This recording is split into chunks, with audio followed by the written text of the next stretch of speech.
வணக்கம். சிவாஜினி ஸ்ரீதரன்.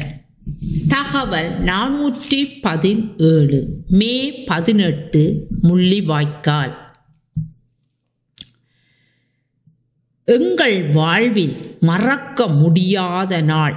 நீண்ட நொடிய விடுதலை பயணத்தில் நீட்சியாக மகள்,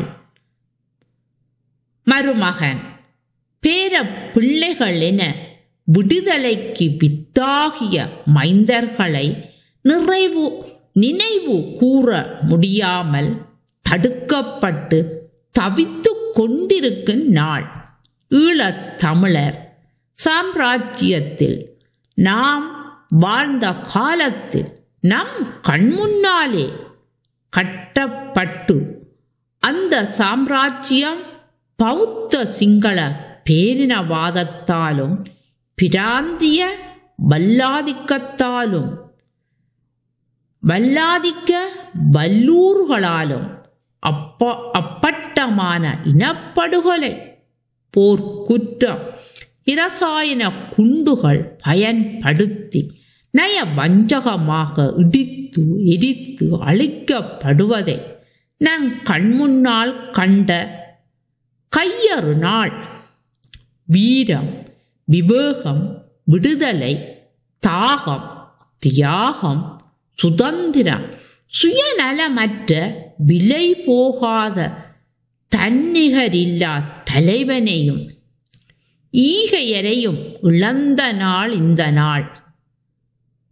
தனக்காக வாழாது பிறருக்காக வாழ்ந்து தன் இளமை கால இனிமைகள் யாவையும் எருவாய் மண்ணில் புதைத்து தன் உயிரினும் மேலாக தாய் நிலத்தை காதலித்து அந்த மண்ணில் நித்திய இளைப்பாறிய ஈகையரை, காவல் தெய்வங்களை இனி எப்போதும் காண முடியாத நாள்.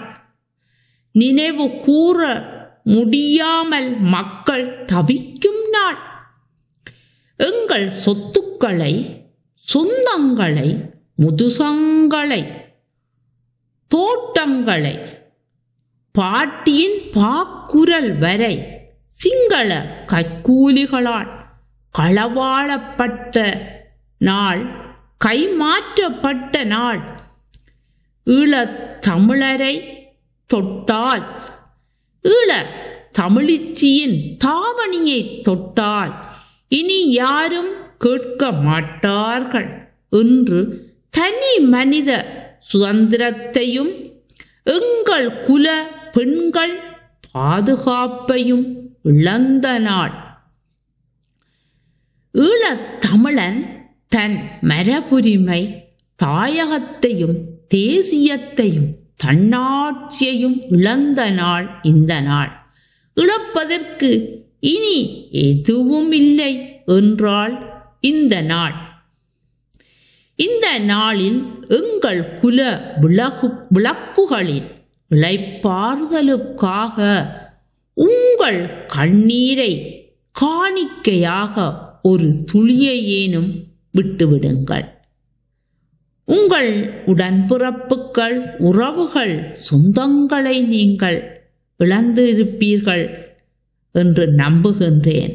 அப்படி இழந்திருந்தால் அவர்களினுடைய கதைகளை கூட நீங்கள் சொல்லுங்கள். நன்றி, வணக்கம்.